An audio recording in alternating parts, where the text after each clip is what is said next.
I'm just double checking I'm saying it right. Practicing.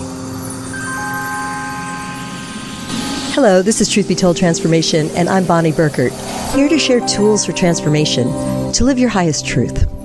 One thing that's true for me is that I feel like we have lived before, and that there can be information, if you can tap it, in past lives that we've had. So, I've invited an expert to talk further about this. Welcome, Jeroen de Wit. Thank you, Bonnie. Thank you for practicing my name. Yes, I had to practice before I said that. Jeroen is from Holland. I immediately defaulted to Amsterdam, but Holland is an entire country beyond just Amsterdam. Netherlands, yes. The Netherlands. So, but you're in Los Angeles now, and thank you for coming and joining us here in studio for Truth Be Told. I'm excited. So I've entitled this episode learning about, what is past life regression. So why don't we start first with your process? You are a hypnotist, right? Yes. Okay, great. So let's talk a little bit about your style of hypnosis and what hypnosis is, and then where tapping into past lives come in to all of that. So I was trained by Dolores Cannon back in 2006. I've worked with over 2,500 people, and so I practice her technique. It's called Quantum Healing Hypnosis Technique, or QHHT, and it's a form of past life regression that uses hypnosis. And so hypnosis is not what a lot of people think it is. We've seen in the movies that it's kind of like, the hypnotist snaps their fingers and then you're going to go out. And that's not what it is. It's a very normal, natural state that we all can attain quite easily. And the process helps to tap into other lifetimes with the purpose of connecting a person to other parts of their soul in order to help them in their current lifetime. So it's not just past life tourism where it's fun to find out what your soul has been up to or is up to. It's first and foremost about healing and making the current life as comfortable and pleasurable as possible. That's great. So when people come to you for sessions, do they have can they come generally, or are they trying to work through something specific? And is that specific need physical, or would it be more sort of mental, spiritual, emotional? It can be all of that, and they're all connected. Mm-hmm. So, I work with a lot of people that experience like physical ailments, but also people that have just gone through some kind of awakening, and they're completely like jolted out of their normal way of doing things, and they're like, oh my God, what the... Get a course in the show? Yes, absolutely. What the fuck's happening? That's my normal way of talking. So, what the fuck's happening? And they've had like spiritual experiences, or people that have long time experiences connecting with other dimensions and other realms, UFO experiences, so people that are contactees or experiencers. Like RSA survivors I've worked with. I don't know what that is, RSA. It's ritualistic satanic abuse. Ooh, scary. Yeah, okay. Yeah. Wow, that's amazing. Yeah. So they find you and they say, I've explored other modalities and it's just not working. And it's almost going in to a deeper level, correct? Yes. So what's different in this hypnosis and this kind of therapeutic modality from traditional ways of working with issues is that it includes the level of the soul, and it sees our lives as a journey of a soul in a human body on the planet, and that there's purpose to it and meaning, and that why things are happening, it's there for your growth. Okay. Let's talk about the term regression. I mean, that means to go backwards, right? To go deeper, further back. Yes. Correct? So is there, in the hypnosis, are people going into a sleep state? Are they asleep while it's happening? Or how does it work? What would an actual session be like? What's the interaction like? Yeah, so most people, it's structured, it's done in about 4 to 5 hours. Oh, wow. And people bring in a list of questions regarding their life, and it can be, physical stuff or emotional stuff, spiritual stuff. And then we first just sit and talk about their current lifetime for me to get a more thorough backstory to what's happening. And then they lay down on a comfortable padded massage table. All of their clothes are on except for the shoes. They're off for comfort under a light cover.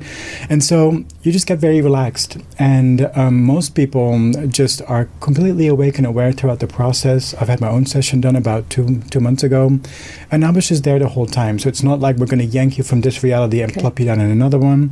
It's also not that you're not going to be in control of yourself. Like if you need to like scratch your face or wiggle your back to be comfortable, you can make that happen. So you're not like zombified or unconscious. You're just kind of tracking whatever drops into your mind's eye. So the same part of the mind that we use for memory recall or imagination. And the induction is designed by Dolores Cannon in a way where it gently takes your mind into a different part of your consciousness while not even noticing that you're in any kind of different state. So it's very gentle and very easy. What was it like when you were learning how to do this? And where were you at on your spiritual quest when this came into your life? Yeah, so I am from a background of not fitting in anywhere since I was born, it feels like. And so I never saw anything outside of my immediate experience that reflected myself. So I just didn't think I fit into the world. So I was always trying to make do and fit in until I picked up a book by Dolores Cannon, and this was the first time that I saw anything outside of myself that really resonated with who I truly felt I am. So I could not do anything but just follow that track. And so I studied with her. This was back in the Netherlands. She was, Dolores Cannon is now a household name, but at the time she wasn't really known. She was just this little church lady looking person that traveled the world and would teach her wonderful technique. And so I took the class, and this was just the only thing that I wanted to do because, it dealt with consciousness and different experiences, stuff that resonated as truth to me. What was your question again? Well, I was wondering how open you were to this. Was this completely new, or were you deep into meditation? How knowledgeable were you, and then when you were introduced to this technique? I've been looking I'd always had sort of a leaning towards metaphysical concepts, but it wasn't until I went through my own spiritual awakening in the late 90s that it was a very horrible experience. I needed to heal myself first and access all kinds of metaphysical healing tools. And doing that, I realized that this is what I wanted to do for others as well, feeling the benefits of it. So, I was a Reiki practitioner. I had studied different energy healing modalities. I did meditation, so it was not strange to me. It just was sort of a leveling up when I found Dolores. Yeah, that's amazing.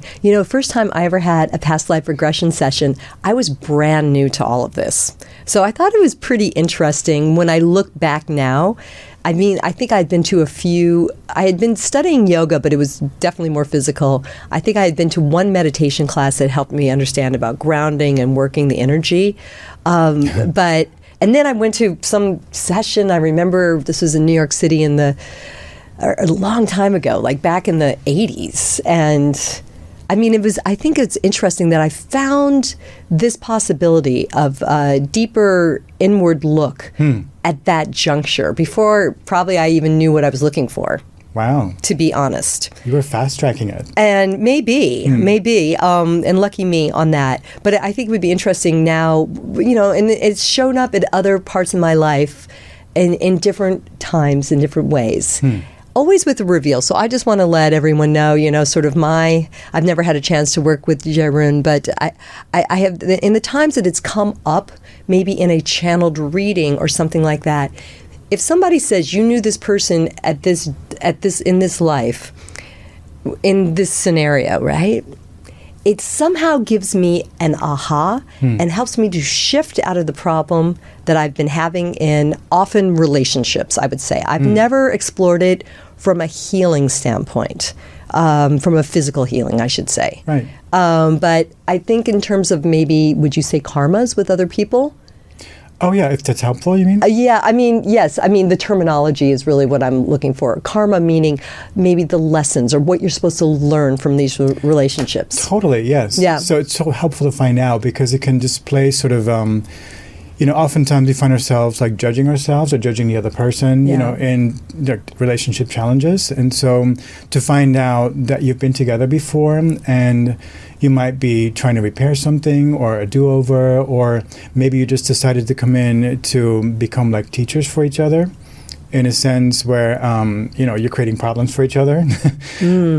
So to find out about that, it can be very empowering. It can just completely change the perspective on things. It really is true. I mean, it was just like something I felt so stuck in. And then next thing you know, you're able to just, I don't know, it's really provided an interesting shift. And I wasn't necessarily even looking for it. So I think it was just something that was coming through. And then in terms of looking at an actual past life, like you knew each other in Rome and he was a maimed, soldier and you helped him. And that's why he's lying on on your couch in this life because...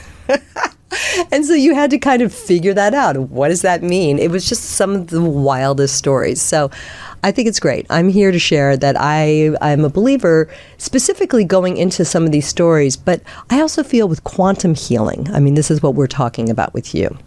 With quantum healing, we don't have to go back to ancient times in specific scenarios. I think you're working with people energetically. And so I think let's talk a little bit more about that as well as your message of self-love. Yes. Because I know that's probably how this started for you in a lot of ways, right? It is, yes. A self-healing. Yes. And so let's give people that message. Again, tools for transformation. So yeah, so I'm sorry, what was the first part of your question? Well, the first part of the question was energy, working with quantum energy, healing. like just, the quantum part of this. Okay. Yeah, so like I shared, like past life regression is not just past life tourism sort of for the mind to know what you've been up to, but it's first and foremost connecting with the quantum codes that another lifetime holds for you to shift and move things around in your current life to heal. So less for the conscious mind to connect the dots, but more of a experiential experience. And so part of this work that I do, QHHT, is calling forth the subconscious mind or higher self and ask it why certain problems are happening and see if it can shift some of that. And it often is very willing to do so if there isn't like a continued learning purpose to some ailments, if there's a continued learning purpose to these ailments. So oftentimes on the spot, it will like go into the quantum field of our human body and switch things around, and people come out of their session and they are able to see better, they lose weight, they have bones move back into place. Amazing. Ailments are healed. It's still quite miraculous to witness those things. And then, my message or what's been my journey on this planet is one about self-love and celebrating authenticity. And that's what comes forward through, I would say, almost all sessions that I do, that like it's basically brought back to self-love, that we're all here to express source as our unique personalities and our unique existences here, to have to be an anchor point for source to experience itself in all these unique ways. And that's not something that we learn as we're raised on this planet. We all learn to adapt to our circumstances and the norms and the standards and societal, cultural tenets and constructs that we encounter. So, in essence, losing parts of ourselves. And so the message is to recover those parts. Not just the parts that we have been taught are human, but also the parts that I call them magical. So the more etheric, intuitive, feeling, other dimensional parts of us. Yeah. Which I'm so excited to see so much interest. I mean, certainly a show like this would be an example of the possibilities that exist out there to get information, for people to get information. But there's just, I was just on a call the other day and everybody was talking about astrology and Mercury retrograde is coming and things like that. And I would have never, these are people across the country, different business. Creative business, but not, certainly business. And I was very surprised that the conversation quickly went into astrology and how their manager was matching up the who's who, by astrological sign and things like that. Wow. So I'm here to share that I think, beyond Los Angeles and beyond the work that you and I are doing here to help people spiritually and energetically, it's the people are interested. So I'll ask you at this point, like,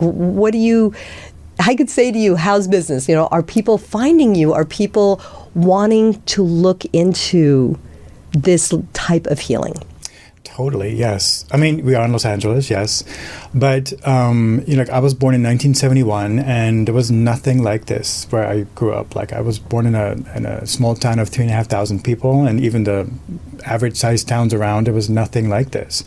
So when I first studied this in 2006, there still wasn't a lot, but I've seen this uptick in interest in it since, I would say, after 2012, actually. So that... before I just used to work with the hippies and the people that were already sort of keyed into this, but now it's just everybody, Wow. all walks of life. It's definitely seen an increase in interest. Isn't that Sure. great? Yeah, no, it's so exciting. And I have to marvel, I was talking about me figuring out things in the early 80s, or mid 80s probably. And I think about you growing up, similarly, how in the world, as a young person, were you able to find information? We didn't have the internet. There was no YouTube to see a show like Right. this. And how we still managed to find that information. And I think it's just a real dedication and calling, I think so too. Like, it's almost like magical. Like, when you think back to it, like, there was just books and there was nothing you could look up or you'd somehow meet people Yes. that would take you to a class, or it was Exactly. just this network. Yeah. It was, and then there would be events. In fact, this is a great chance to mention Disclosure Fest. Yes. So Jeroen and I actually first had a chance to talk at Disclosure Fest, and I'm going to say that was 2020, It was maybe. 2020, yeah. Yeah. So that was online. So we're meeting in person here in the Truth Be Told Club Paranormal Studios right now. But there will be another Disclosure Fest in 2024 at the time of taping, and it's going to be summer solstice. And you are going to be up in at their new location. Is it Lake Passaic? Lake Estake, yeah. Yeah, that's going to be incredible. So what's your topic going to be about? Well, it's going to be, of course, regression, but also I'm going to be talking about people that are experiences with sort of aliens or alien lifetimes. That's my Well, point of interest. we at Club Paranormal are definitely interested in that. So what's happening? Give us a little preview of that. Yeah, so many of the past lives. So the term past lives is actually not accurate. What we're finding out is that all lives are happening simultaneously from the perspective of the soul. And all of us here on planet Earth have lived somewhere else because we are Source, we are God. And so we've lived all over the universe. And many people that are here now have deliberately chosen to bring in the energy and the vibration of these other galactic experiences into the current lifetime to help up-level the frequency of consciousness on the planet right now. And so this is what I'm going to be talking about. Excellent. So many of the past lives that people go into are lived on other galaxies and planets, and they're often more, it's kind of like, well, let's call it like higher vibrational. So where there's more of a sense of unity and working for the common good, and there's no like individual like striving for material things. It's completely more connected. There's often telepathy in terms of communication, so I always love tapping into those experiences because it again helps to acknowledge or validate a part of a person's soul, part of their identity on this planet. That can be very helpful in terms of like myself. I didn't fit into this world, and when I started to find out about the other worldly aspects of myself, it made me feel more like at home and on purpose. And this is what these other galactic experiences do for people. It makes them make more sense about themselves. And it's super cool to find out that there's all these other extraterrestrials that have an interest in Earth. There's a big interest in what's happening on planet Earth. We're going through a spiritual awakening. And there's so much help on the ground, like people like you and like me and lots of people listening. We're here to help make this happen. We're carrying this higher frequency. But there's also lots of like observation going on. There's involvement with the Galactic Federation of Light. All kinds of groups of aliens are here to help with this shift. Welcome. Help us, please. I think it's interesting. Give us some words, your thoughts around dispelling the fear of that other life that is out there. Because I do agree with you. I feel like they're here to help, to show us a higher way. a higher, better way, easier way. Yeah. But there's a lot of fear. And I mean, it comes from whatever, our storytelling media, Sure. storytelling. And I mean, sure, it is creepy, Of course, there's also beautiful films like E.T. it's a happy story. Or Contact, well, true, also. That's another great example. Right. So, but anyway, give me your thought about how to look at it, shifted away from fear. Yeah, so I haven't experienced anything nefarious. I would be in session with somebody, and I remember she would go back to the current lifetime where she was sort of on a spaceship, and she was on this like examination table, and these beings were extracting tissue from her body. And this might sound really scary, but there were these little gray aliens that were sort of around her, and I tried to talk to them, but they were more like a drone type alien, like worker bees, and so they couldn't give me a lot of information. And then I had to look around, and there was a taller being there, and so I asked her, like, "What are you doing? Like, what's happening here?" And so it explained that these particular beings were a future iteration of humanity. So technically, they weren't aliens from a different timeline, and it shared that they had gone through the upheavals that we're going through right now, but the timeline they had chosen was to sort of breed out the emotional capacity out of the human genetic profile, because they deemed the emotions the cause to all the upheavals that we're going through right now. And so they had completely gone into a very cerebral, analytical state of being, and they had sort of bred out the ability to procreate like we do.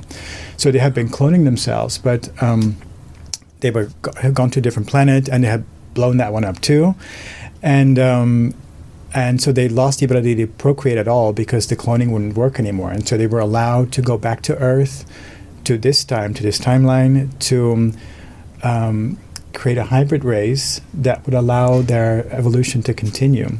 And this was done with the consent of the souls that are going through the experiences of giving up their genetic material.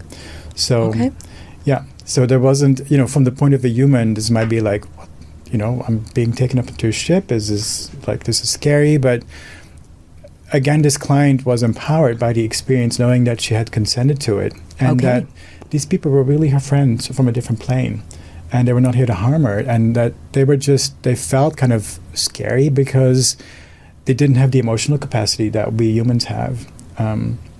I mean, they're humans as well in a way, but they had, left that capacity. And so,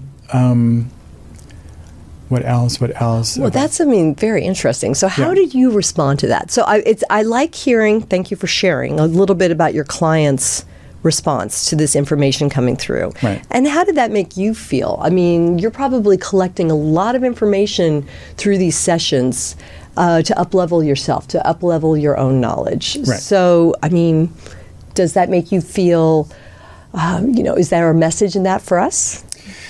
Don't worry if they take you. It's going to be fine, or it's meant to be. I'm simplifying and making it funny, but... Well, yeah, kind of... So it kind of adds the layer of, our soul having a human experience, and to change your perspective that you are an eternal being, and you're having some experiences here that are very purposeful for your own expansion. Nothing that happens is sort of off track. There's always a learning experience in it. Okay. And so to frame it that way, and to feel the feelings, and to go through it, is with the purpose of expansion. So it's not that we're victims to our circumstances. Of course, we can have the experience of being a victim, very valuable experience, but with the purpose of moving through it and finding out about different parts of ourselves. And so the experiences with being aboard spaceships with our star brothers and sisters, and learning that we're connected, and we might have come.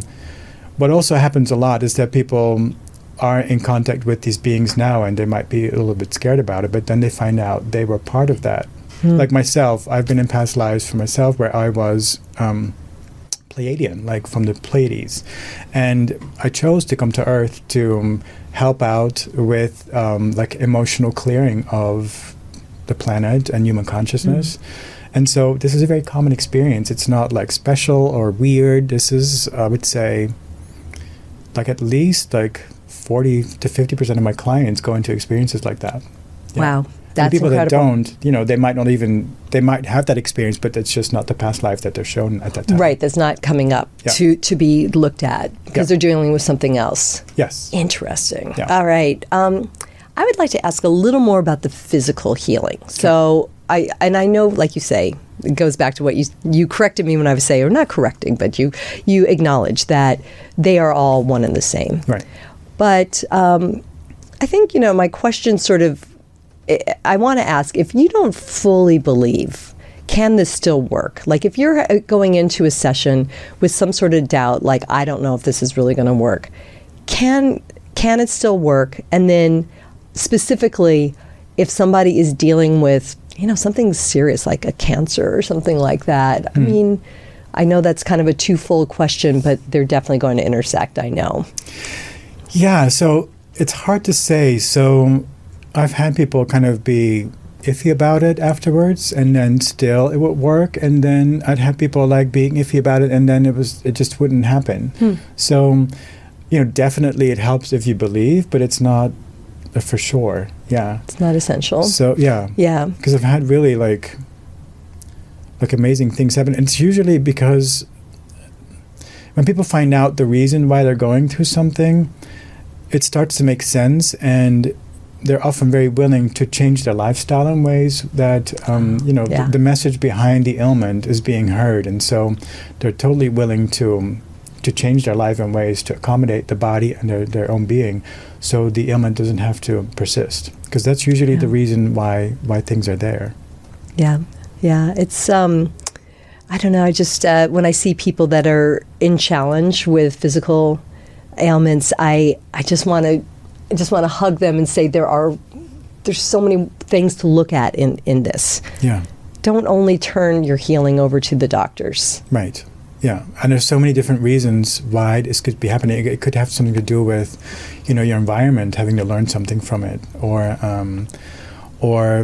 just having a physical experience, or what I mean with that is like I've had people that were suggested by the higher self to get the tumor cut out because it contained all the collected anger, the accumulated anger from this lifetime, and there was no other way to release it, just to cut it out. That's also an option. Yeah. Yeah, sure. I mean, that's all. I think that's a very interesting example. It's not that you're saying that the only way things can heal is through energetics. I mean, that we may have to go to Western medicine. We might have to go under the scalpel, or use some of the eradication techniques that are being used. Right. Yeah. And so it's not always to the person's best interest to have stuff healed on the spot. Like I remember a woman who was experiencing lupus, and I was talking to her higher self, and it said, well, we could heal it all, but we're not going to. And I'm thinking, like, why are you being such a dick, Like, what's up? Hilarious. So I asked it, why can't you? And it said, well, she's in a marriage that doesn't serve her, and she should leave it. And if there's no physical discomfort, she will not be pushed to leave the marriage. But we will clear the other 50% of it once she's done this. So there can be very sort of helpful aspects to going through this ailment. Big message. Big message, yeah. Big message here. Opportunity in illness. Yes, definitely. Yeah. And everybody needs to take a pause. And I think this applies to something that's a serious, serious life-threatening illness, or even if you find yourself a little off with a cold or something like that. Yes. I listen carefully. Message from the body, same. I really listen carefully. Yeah. Yeah. Yeah, a woman not too long ago, she was experiencing breast cancer, and it was healed in the session, but it said, the breast cancer is your friend. And this might sound very harsh, but it explained it's your friend because it will guide you to loving yourself. And so it prescribed sort of ways to change her life in ways that were more loving towards herself, to disconnect from the have-tos and taking care of others before you take care of yourself. Wow. And it said that the cancer would return to sort of alert her if she was going off track with that. Oh. Yeah. Oh, yes. So not as a threat, but as a guide more. Yeah. Yeah. Okay. Yeah. I hope people have a chance to hear this, share it with their friends in terms of taking a closer look on the many, many different levels of healing Right. that can be that are offered out there. And this is sophisticated what you're doing. And so it's great. Now, I know you tie in other modalities as well. EFT, emotional. Oh, yeah. So, yeah. Emotional freedom technique, is that They right? are, yes. EFT, EMF balancing technique, Reiki, energy healing, meditation. I was trained in those, but... Yeah, share a little bit about how they intersect. Well, they don't actually. So okay. I used to do many different things, but I find that QHHT is so it's so healing, and it's so helpful that I just focus on this. And okay. It's, it's a lot of focus to hold in the day. So I have that as my background, and I use my intuition during sessions. I'm also a graduate of the University of Santa Monica, spiritual psychology, and I find I'm using a lot of that to hold space for people. Yeah. But the technique is sort of clear cut, so I don't really mix in the other. You don't need to. Yeah. I don't need to. Yeah. I find it very empowering for people to feel and hear their own answers, and to guide them through, connect to their higher self or their soul, without sort of interfering energetically. Yeah. Do you do past life regression sessions for groups? I do, yes. Okay, I was just curious. Is that something that you'll be doing at Disclosure Fest, for example, or is it going to be a little bit more of a lecture? Yeah, I'm going to do both. Okay, you would do a group session like that. When I first experienced it, it was a group session. Oh, okay, yes. And I definitely went into it going like, I think it wasn't that I didn't believe as much as I didn't think I was doing it right. Yes. Like, am I following the rules? Or I think I lost attention. I'm like, oh, shoot, I don't know. And then I did find myself relaxed, in a relaxed state. I remember being, maybe on a yoga mat, but I think this was so long ago that there weren't even yoga mats the way we have yoga mats these days. But there was a blanket involved, which always makes me feel more cozy. And interesting to let those images come through. And similar to when one does a shamanic journey, I mean, you may think, like, is this true? But I would like to share with everybody, and you've had all kinds of experience with this, don't try to analyze it. Right. If it's coming up, just let it come up, and don't try to stop it or wonder, like, how is it that I'm thinking of a white elephant on a beach when in a shamanic journey once? It doesn't matter. Yeah. It doesn't matter. That showed up. What is it? What does it mean? What I've found is that people come out of it and they've been awake and aware the whole time, and they might tell me, like, I feel like I made it up. I know, right, Yeah. Exactly. And then, they might have gone into a historical lifetime with details that can be researched. So, now it's Google, not the Dewey Decimal System in the library, the way that we grew up. No, that's right. I used to love that, though. It used to be so interesting. So, I remember a woman who came out of her session. She said, for sure, I made this up. And what did she make up? That she was a sailor in the 1600s, a male sailor from Spain, and she sailed the world, ended up marrying a woman from a Pacific island. And trying to be a good past life regressionist, I always try to ask for lots of trivial, simple details regarding the environment, because you can research that stuff. And so she explained that the wedding ceremony consisted of them kneeling on the beach, facing each other. They were having to touch their foreheads. And then she said, something passes in between us, but she couldn't put her finger on it, what that was. And so we researched this afterwards, and it turns out it was a traditional Hawaiian wedding ceremony. Oh, beautiful. And that what passed in between them was them inhaling at the same time. The description said this as a symbol for shared spirit and marriage. Yeah. So that happens so often that people come out of it and they go, like, I made this up, right? And then we Google it, and it's all there. I mean, and how does that make you feel? So curious. So how did that, I'm not trying to ask private information about this person, but what was her revelation around remembering that past life? I don't remember, to be Okay. honest. Yeah. Yeah. I just Just remember curious. that, you know, that she felt like she had made it up, and then it was like, A circumstance that was somehow validated. Yes. And then who even knows how that makes you feel? I mean, I just think it is an example. When I hear a story like that, or if a story like that would come up for me, I think it just makes you feel a vastness of life. Right. Whether you know for sure it was you or not, I think it holds in that potential and just a higher understanding of everything, of a through line of life. yes. And maybe a little less fear of death. Totally. Like, it's really looking back at my sort of career in doing this, like, it shifted how I relate to my identity. It shifted completely from, you know, I really am convinced that I'm an eternal being, as we all are.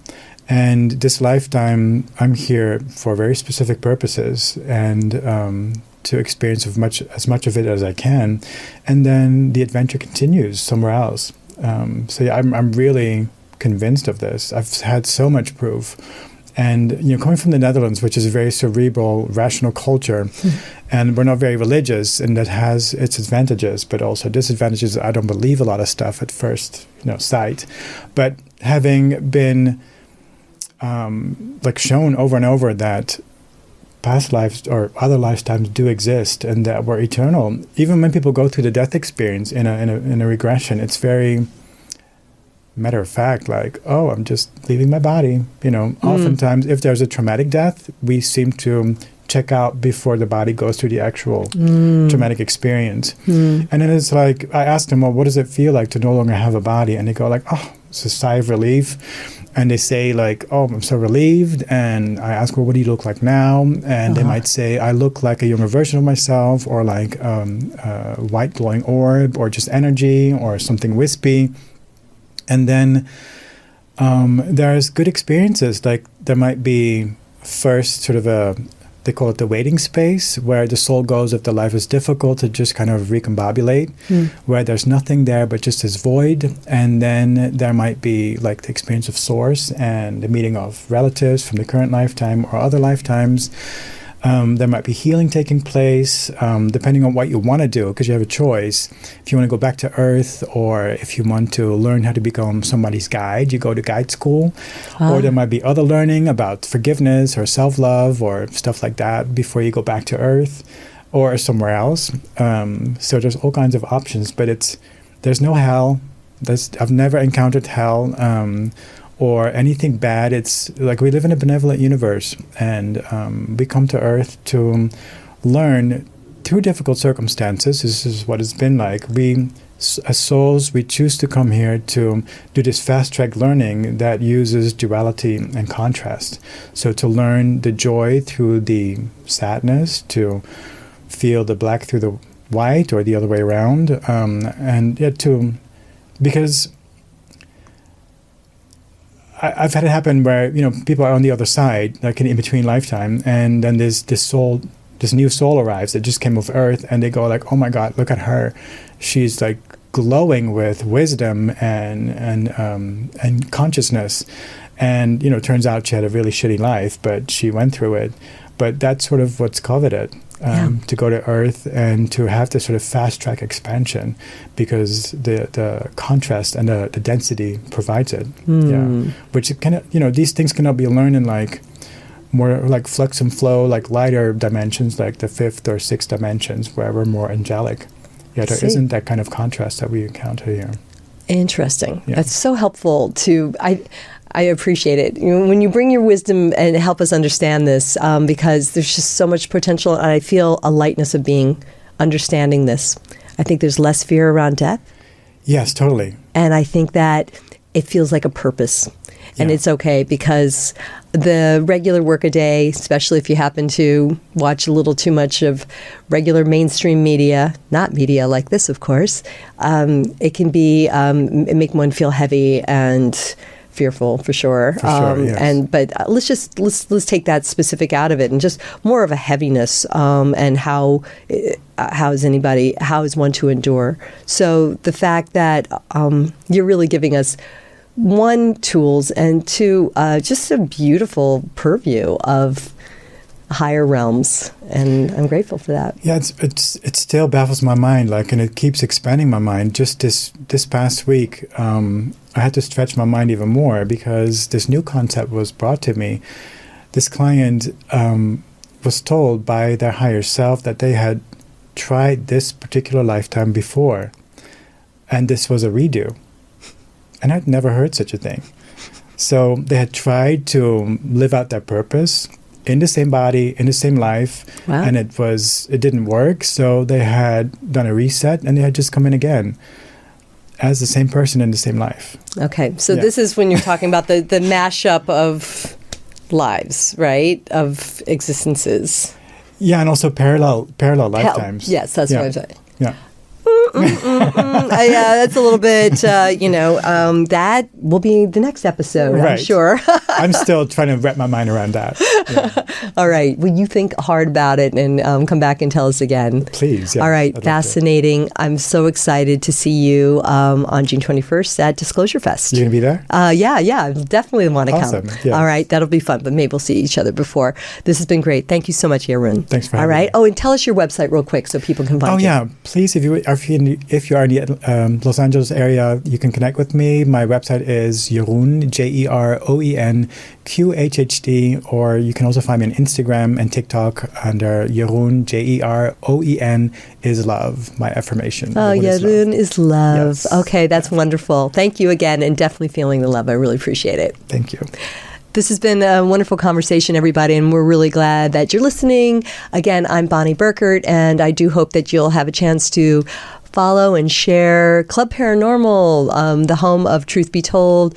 Tony Sweet is on every Friday at 3 o'clock. He's live, so we love to gather the community in the chat room to say hi. That's 3 p.m. Pacific. And Robert Hensley's on every week as well with all kinds of updates, cool book readings. And we are Club Paranormal, so keep an eye open for us. We're also going to be doing upcoming events in the LA area. Love to be in touch. Always appreciate your comments, likes, and shares. Until the next time, shine on.